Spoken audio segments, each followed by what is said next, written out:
ఎన్నో ఏళ్ల తర్వాత తను పుట్టాడని ఎంత గారాబంగా, ఎంత ముద్దుగా అమ్మా నాన్న తనని చూసుకునేవారు.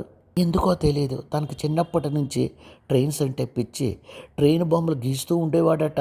ఒకరోజు నాన్నగారు తనని అడిగారు, ఎందుకు నాన్న ఎప్పుడు చూసినా ట్రైన్ బొమ్మలే గీస్తావని. తను జవాబు చెప్పేశాడు, నాన్నగారు నాకు ట్రైన్ అంటే చాలా ఇష్టం, నన్ను ఒక్కసారి ట్రైన్ ఎక్కించరా అని.